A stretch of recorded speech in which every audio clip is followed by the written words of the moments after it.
Hey, what's up there, YouTubers? It's me again, Brian, aka Gamer55551, and I am back with a My 2 Cent video for this week, for the week of May 28th to June 3rd, 2023, where I take a look at a couple of stories that caught my attention and give you my thoughts and my opinion on them. And we have 4 stories to cover, including Jason Schreier releasing his report on basically Redfall and some of the situations that seem to, led to the current release of Redfall where it stands right now, though.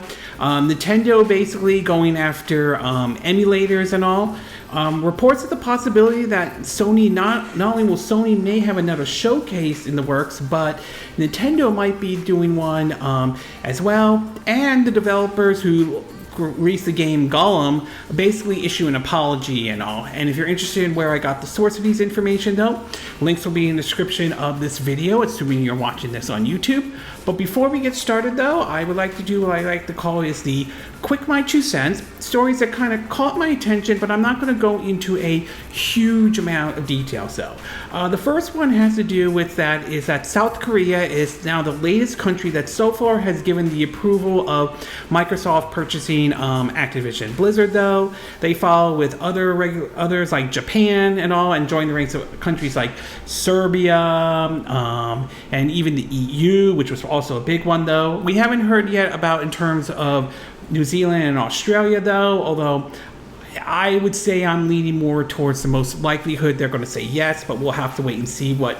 they could do. They might surprise us as what the UK CMA has been doing right now, though, and we yet to see where the situation with Microsoft and the FTC stands, though. But right now, South Korea is another one on the list and everything like that.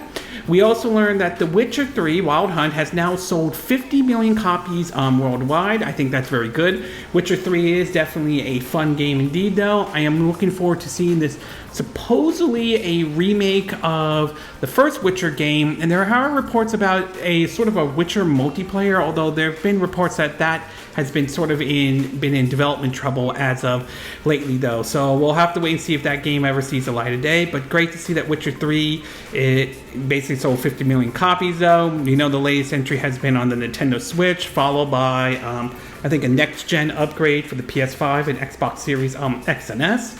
We also learned that Ratchet & Clank Rift Apart is reportedly going to be coming to the PC in July, though. So certainly this is another game from Sony that they're going to bring over to the PC and all. No word as of right now, though. Excuse me, though. Basically, I don't know what the requirements are going to be. Hopefully those requirements for the PC version are good, or not like anything over the top or anything like that, and hopefully the PC port is handled better than how the Last of Us Part 1 remake was, how that didn't exactly go over well with the PC community indeed, though. We also learned that Live Alive, the producer of that game, though, is open to the idea of a sequel, though. This stems from exactly depending on how well the first game has done, though. There's been sort of conflicting reports on that. It did rank, I think, somewhere on the NPD charts, or what once called the NPD, though. But supposedly Square Enix called it out as a game that did not perform in terms of meeting their expectations, although you could kind of debate that, considering Square Enix has a history of setting expectations way too high, though. They have a history of doing that, though. But still, an idea for a sequel to Live Alive would definitely be, I definitely would be open to that idea if that ever happens and all. We also learned that THQ Nordic is trying to convince Remedy over the idea of doing a physical version for Alan Wake 2. This was one of the games that was announced during the PlayStation Showcase, and supposedly it was later confirmed to be only going to be a physical version only, to be exact, though. So to see THQ Nordic basically wanting to do a physical version is kind of interesting, though. Whether that happens or not, that remains to be seen at this time, though. We also learned that Nintendo eShop in Russia has officially closed this week, though. While this doesn't prevent people from re-downloading games that they purchase on the eShop, they will not be able to use the eShop anymore if you live in Russia and all. Apparently, Nintendo hasn't given any reason why they are shutting down the eShop in Russia, but let's be honest, though. I think we all know what's going on, especially with Russia versus Ukraine, so that's pretty much the obvious reason. I think everyone can kind of see that though.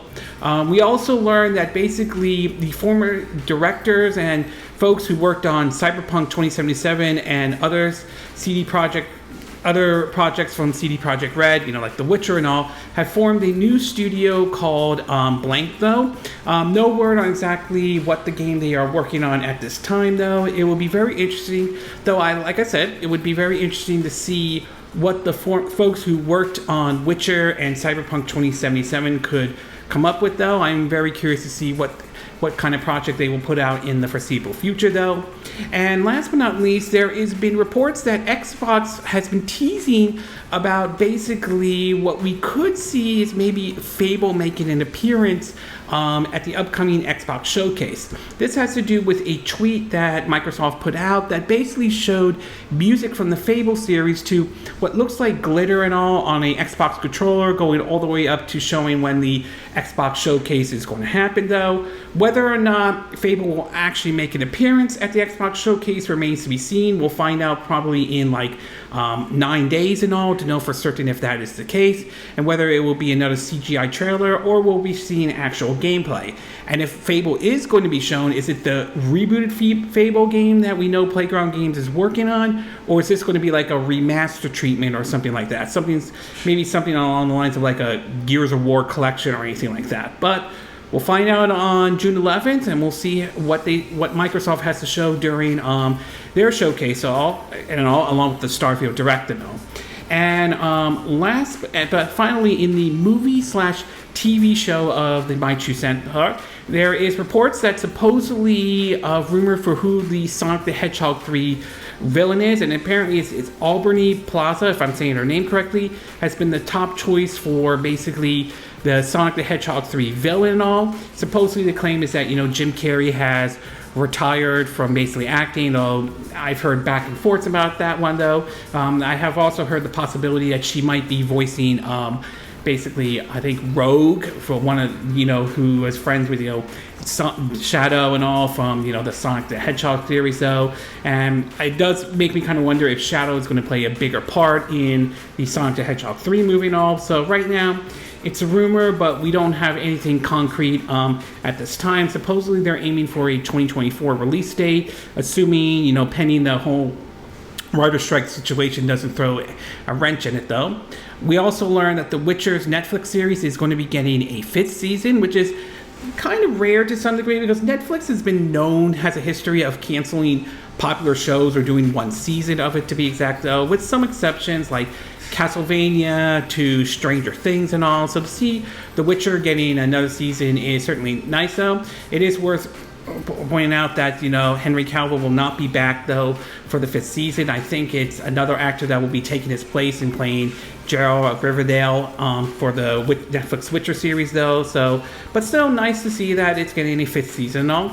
We also learned that basically box office projections have been coming out for the release of Spider-Man Across the Spider-Verse, which is out in theaters right now, though. Supposedly, the projections seem to indicate pointing towards the movie doing very well, but not putting, Disney's live action The Little Mermaid at risk or anything like that, though. So we'll see how the box office goes. I mean, we'll find out how that movie does over the weekends and everything like that, though. But so far, they seem to be pointing to a good projection for the Spider-Man Across the Spider-Verse.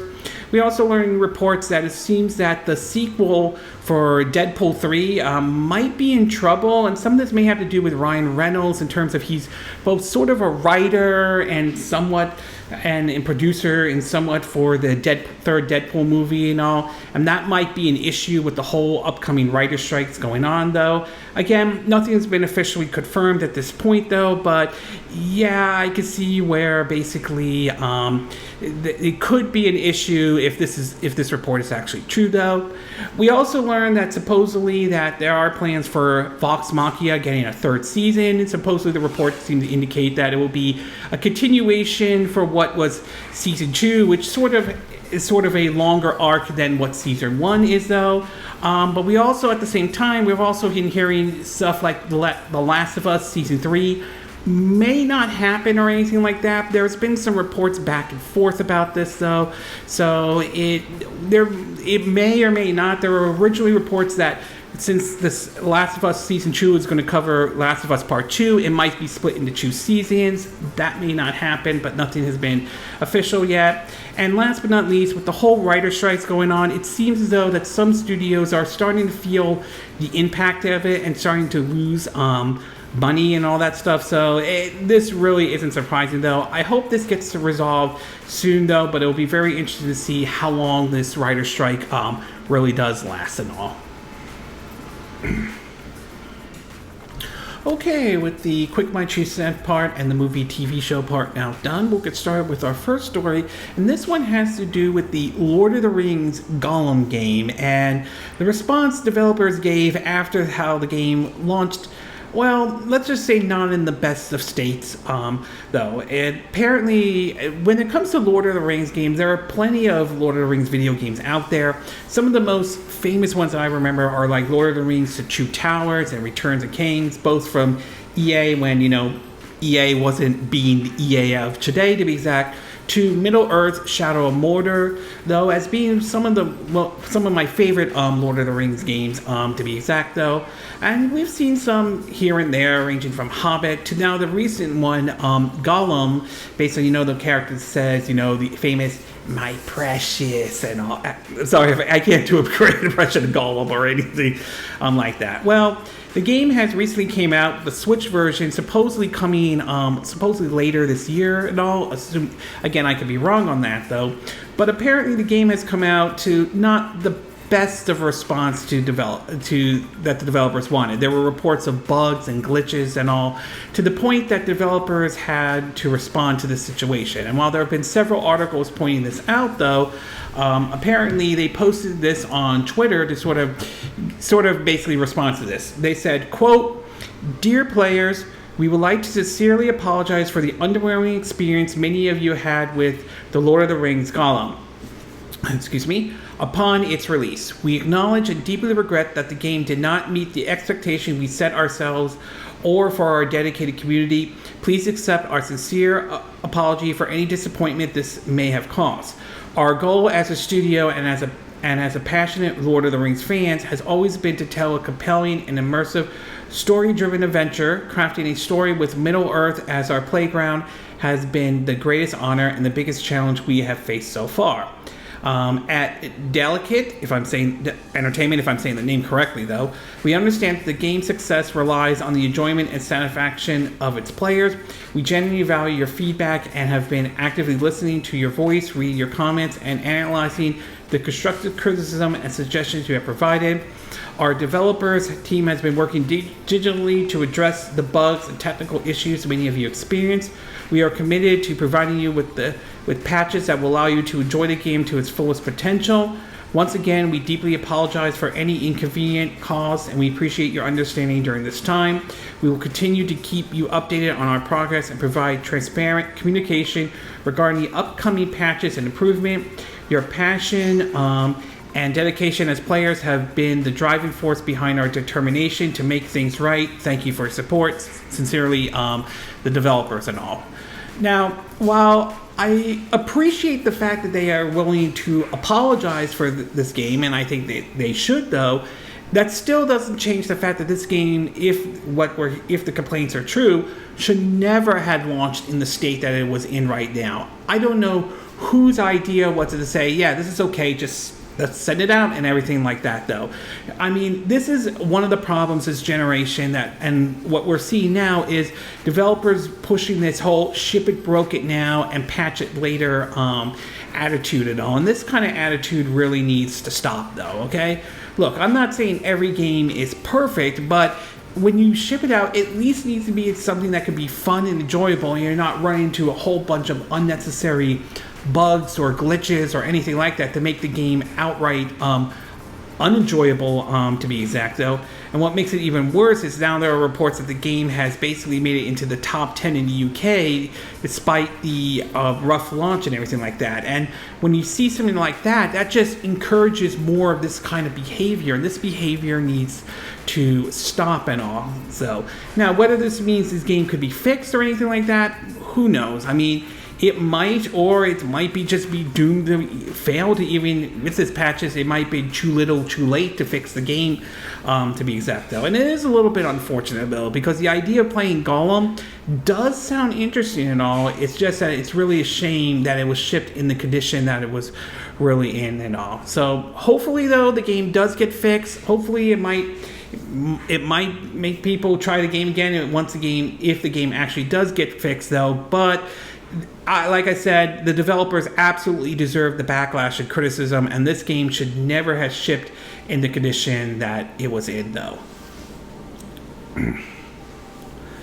Okay, we're going to take a quick break. When we get back, we'll get to part 2, and this one has to do with supposedly a claim that not only will Sony have their another showcase, but Nintendo might be preparing their, direct or digital event or whatever they're going to call it though. So we'll take a quick break and we will be right back.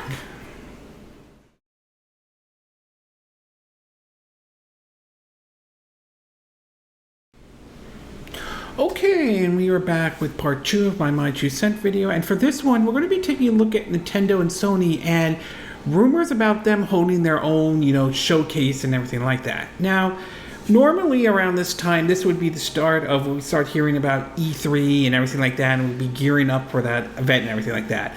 Unfortunately, this year, a lot of participators who wanted to basically decided not to take part in E3 this year, despite, from Rio Pop really wanting to show off what they could do with E3 and all. And it kind of threw that whole situation into question of whether E3 is needed or anything like that, which I think it's a little bit unfortunate because E3 does have a part in gaming, in general, to be exact though. But again, times have changed and all that stuff. And of course, in May we had basically the PlayStation Showcase, which kind of got very much of a mixed response. I don't think it was as terrible as some folks thought it would be, but it wasn't exactly great either. I think some of it was focusing heavily on too much on the CGI, little to no gameplay and all, and not delivering that wow moment or like that awe moment that a lot of people were expecting, hoping for. Not to mention rumors about whether claims of Sucker Punch or Sony Bend showing off their games and everything like that. And obviously we have Microsoft's upcoming showcase along with the Starfield Direct, which will be on June 11th, and we'll see how that one plays out. Well, recently there have been some reports indicating that Sony, not only will they be doing another showcase, but Nintendo may be preparing their showcase or direct, depending on how you want to look at it all. This comes from basically a tweet. The tweet is basically from Kotaku's Ethan Gott, if I'm saying his name correctly, who goes by the name of America Trucker Song 9 though. And according to his tweet, it basically reads that, quote, "Sources are telling me both PlayStation and Nintendo will have additional digital showcase this year. Keep your eyes turned to this channel and watch this space for more development in the coming weeks." Now, is there any guarantee that this is true or not? Again, there's no 100% guaranteed though. Sometimes these sources aren't always accurate or anything like that. So I won't go into it saying it's 100% correct though, but I'm not saying it's 100% wrong either though. I mean, it is possible Sony might be gearing up for another showcase, maybe to try to improve upon how May's showcase didn't exactly delivered on what people had wanted or anything like that. Maybe they'll have something much better to show. As for Nintendo, it's kind of a question mark to a certain degree because we haven't heard any rumblings of if they're going to be doing something this year or not, considering, after following the release of Tears of the Kingdom. There has been some speculation about them maybe talking about their next system, the successor to the Wii. Well, not the Wii, I mean the Nintendo Switch. My bad on that one. I mean, it's possible, or it could be something that maybe there are games that we know that or outside of Pikmin 4 that we don't know about or anything like that. Remember, Nintendo has a history of keeping a lot of things to their chest, though. So for all we know, there may be some games we just don't know about that could see the light of day, maybe during this direct/showcase. I mean, I didn't know about Bayonetta Origins until, like, I think maybe during one of the Nintendo Directs earlier this year, and that kind of surprised me a little bit, to be exact. So, I mean, do I think it's possible Nintendo will have a showcase or a direct? I'm going to say yes. I don't know if it will happen during what could have been E3 this year, but I wouldn't rule out Nintendo hosting some kind of showcase or direct. Sony, again, I think it's not out of the realm of possibility. I'm pretty sure they probably want to see what they could do to improve upon this showcase compared to how May's went, which, again, like I said, not bad, but not exactly great either. So overall, yeah, it is a rumor for now, though, and I do think it's worth taking it with a grain of salt, but I wouldn't rule out the possibility we could get another Sony showcase, and the fact that Nintendo might be preparing for their own direct showcase. Whether it will happen during what could have been E3 this year or not, who knows? It might happen later, for all we know, to be exact. So it's basically a waiting game, so we'll have to wait and see and all. Okay, we're going to take a quick break. When we get back, we'll get to part 3. And this one has to do with Nintendo basically versus several emulator sites, or one that managed to make its way over to Steam, but Nintendo found a way to basically tell Valve to pull it from their Steam page and everything like that. So we'll take a quick break, and we will be right back.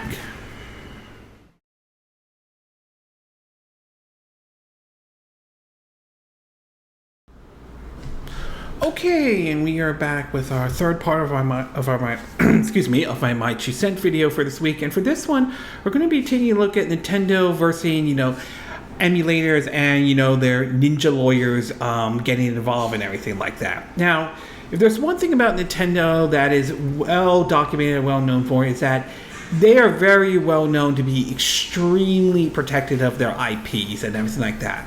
And while there are some situations where I do agree with their right to protect their IP, I will admit, though, that there are times when I do think Nintendo can sometimes go maybe a bit overboard to a certain degree. And this is coming from a long-time Nintendo fan. So, yes, sometimes Nintendo is in the right, sometimes Nintendo is in the wrong.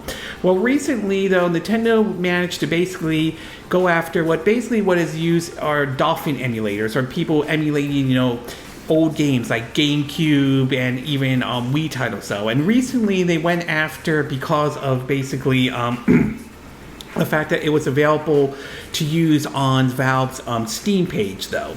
In an article from Video Game Chronicles, it reads that, quote, the team behind the emulator recently stated on its website that Steam's release of Dolphin has been indefinitely postponed. It will explain why Nintendo took action against Steam release of popular GameCube and Wii emulator Dolphin, saying that according to Valve, Nintendo has issued a cease and desist citing the DMCA against Dolphin's Steam page. While it's often argued that emulators themselves are legal and its use of ROM image of copyright games, which is illegal, it's been recently suggested that the Dolphin may have been an exception because of it including the Wii command keys, a cryptic key used by the Wii to decrypt games, though. This appears to be the argument Nintendo is using, claiming that the use of Wii command keys in the emulator means that it's actively bypassing piracy protection measures. Most other emulators either don't do this or require players to source their own console BIOS file to protect the emulators legally, though. In a statement to Kotaku, a Nintendo spokesperson said, quote, Nintendo is committed to protecting its hard work and creativity of video game engineers and developers. This emulator illegally circumvents Nintendo's protection measures and runs illegal copies of games. Using illegal emulators or illegal copies of games harm development, and ultimately strives innovation. Nintendo respects the intellectual property rights of other companies and in turn expects others to do the same. Following the news that Steam's version of Dolphin has been blocked, developer and emulator expert Montage Vintage Game posted a video claiming that the Dolphin may struggle to win this particular battle due to its use of the Wii command keys. Quote, "This is something that Nintendo has obviously gone through and said, these are ours, they belong to us, they are in our copyright BIOS files, these do not belong to you, and this is enough for us to issue a DCMA takedown," he explained. To be completely honest with you guys, this is a big miss for Dolphin. He continues, they really need to get a handle of the situation and address this very quickly.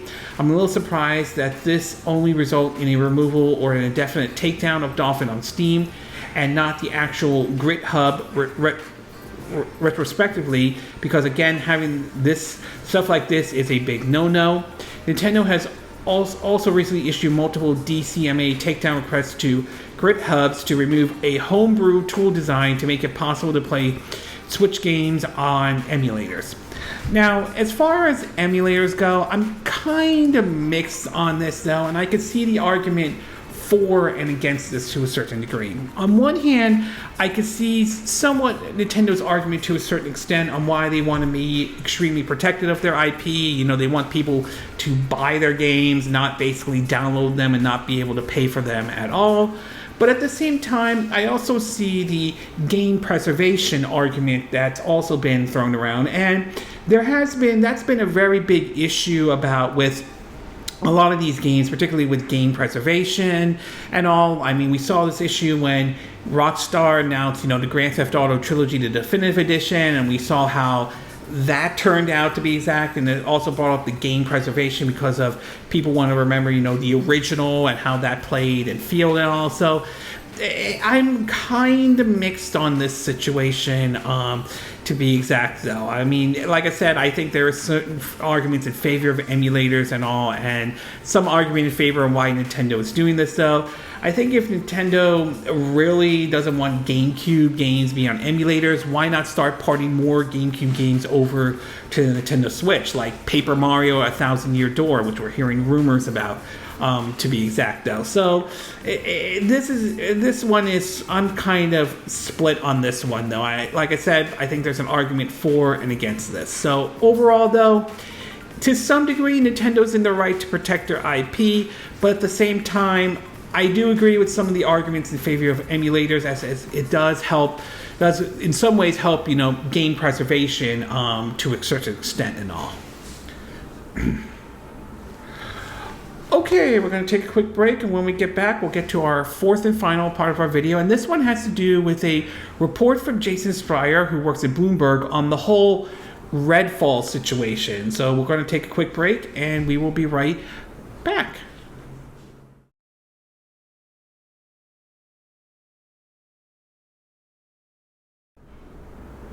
Okay, we are back with our fourth and final part of our My Two Cent video, and for this one, we're going to be taking a look at the whole Redfall situation. Now, I'm sure by this point, Redfall has been documented for lots of reasons, from basically how the game launched to how basically, from a PR perspective, they did not do a good job, both Microsoft, Bethesda, and Arcane, ranging from learning that the game would run at 30 frames per second on consoles to really getting hammered by reviewers. Not all of them, but definitely a lot of reviewers really did not like the game. The game has gotten mostly a negative response, to the point that even Phil Spencer had to talk about the situation as well, talking about ranging from how he's angry at himself, disappointed in himself in terms of the whole situation when he was being interviewed, though.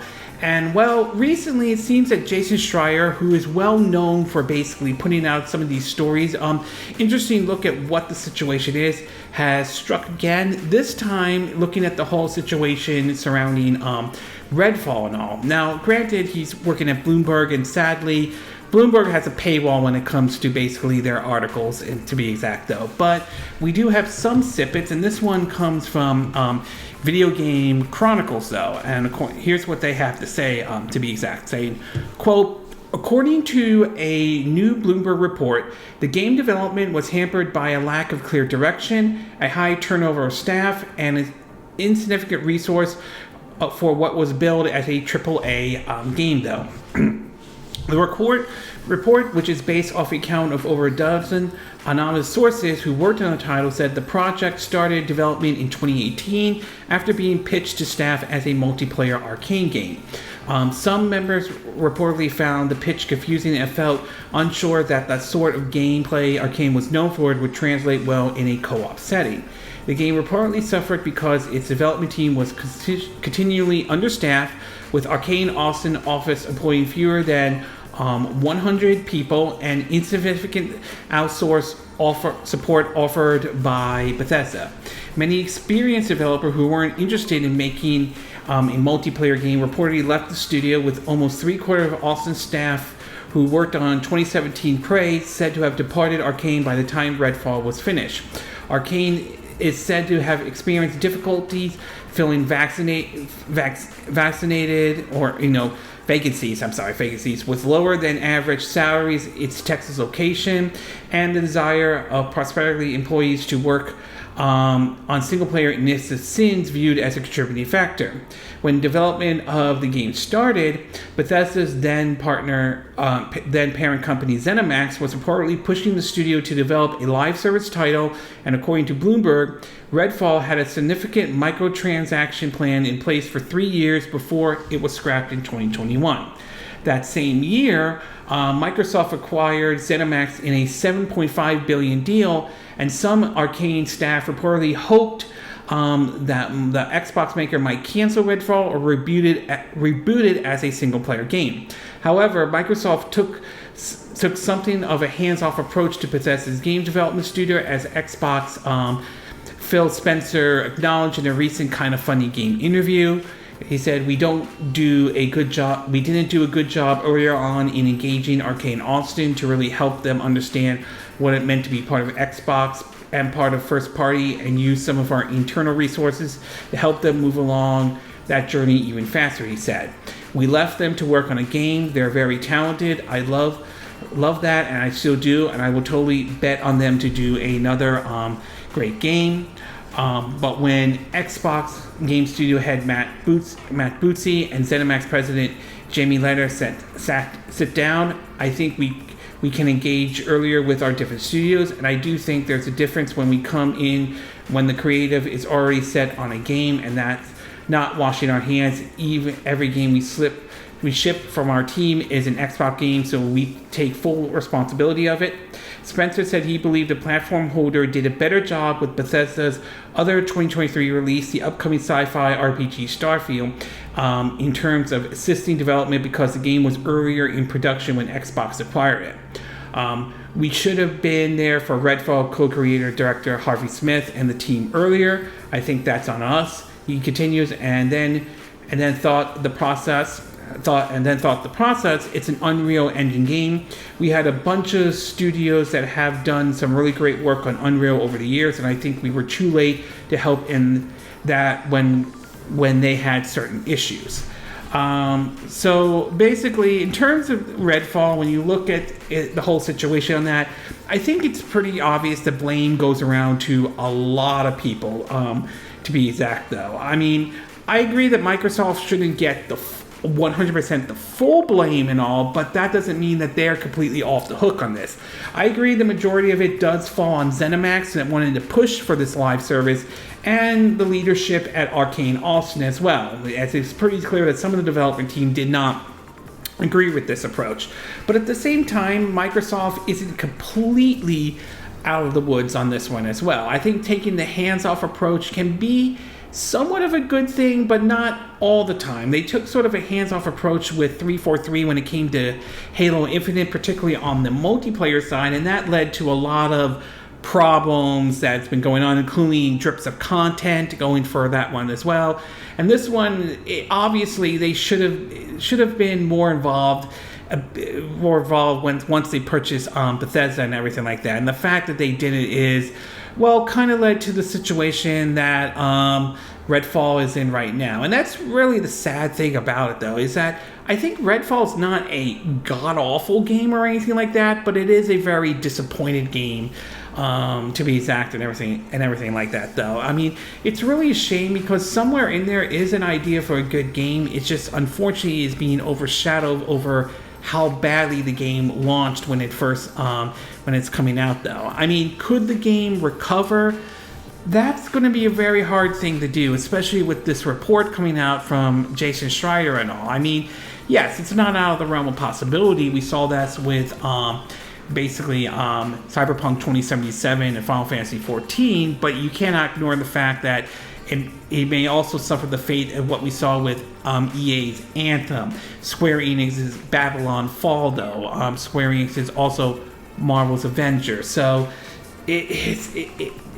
I just have a feeling that there's a very good chance they may move on to this, though, and it will be very interesting to see what happens to the future of Austin Arcane, to be exact, though. I mean, this is going to be a stain on them, to be exact, though, and whether or not they can recover from this remains to be seen, to be exact, though. But one thing for certain is that, yeah, this certainly was not, Redfall did not launch in the best state for either of them, whether it's ZeniMax, Microsoft, or Aulx Studio, though. Hopefully lessons can be learned from this, and hopefully they can apply those lessons to the upcoming release of Starfield, which will have its own direct on June 11th, though. Whether or not they learn those lessons, that remains to be seen at this time. So overall, yeah, I mean, not great when you hear about what Jason Schreier wrote about in terms of the whole situation surrounding Redfall. It was clear there were plenty of warning signs that obviously were ignored, though. The whole push for live services, though. And I will admit that while I don't completely disagree with Microsoft taking a hands-off approach, there does need to be some sort of involvement with Microsoft. And the fact that they didn't really get involved to a certain degree may have also not helped the situation either, though. So I'm hoping, and I'm really hoping, lessons have been learned with the whole Redfall situation and all. Okay, this concludes this My 2 Cent video for this week, for the week of May 28th to June 3rd, 2023. And again, these are my opinion. What are yours? What are your thoughts about the developers apologizing for the release of Gollum, though? Do you think they did the right thing apologizing for the game? Do you think the game can be fixed or anything like that? Or do you think it's too little, too late for that game, though? What are your thoughts about the possibility of another Sony showcase to a Nintendo Direct happening this year? Do you think this report is accurate, to be exact, though? Do you think Sony should do another showcase, especially given the response how May showcase has done? And do you think Nintendo will do a Direct, I mean, either this month or this year, to be exact, though? Are there a couple of games you think you have an idea of what games they might be willing to show that we don't know about yet, though? What are your thoughts about Nintendo taking on this, this Dolphin emulator and the situation of it being pulled from Valve's Steam page, though? Do you think Nintendo is well within their right to do this, though? Or do you think Nintendo has gone maybe a little bit overboard? And what are your thoughts about Jason Schreier's report on basically Redfall and all? Do you think that the blame goes around to everybody, though? Do you think pushing it to a live service was probably a big mistake and all? Do you think Microsoft does deserve some blame from taking sort of a hands-off approach to this, to be exact? Do you agree with what I said in this video? Do you disagree? Do you have a difference of opinion? As always, sound off in the comment section below. Let me know what you think. And if you do like this video, I hope you hit the like button. I would appreciate it. And I hope you do subscribe to my YouTube channel. If you do, make sure you hit the bell icon for notifications of any new videos I put up. Also, feel free to share this video if you want to, and feel free to donate to my channel if you like. You can do it through PayPal me or Patreon or Steam Labs. Links will be in the description of this video, so if you're watching this on YouTube. And I will see you again next time when I do another video. Hopefully that'll be soon. Until then, from Southern California, I wish you all a good day then. Bye.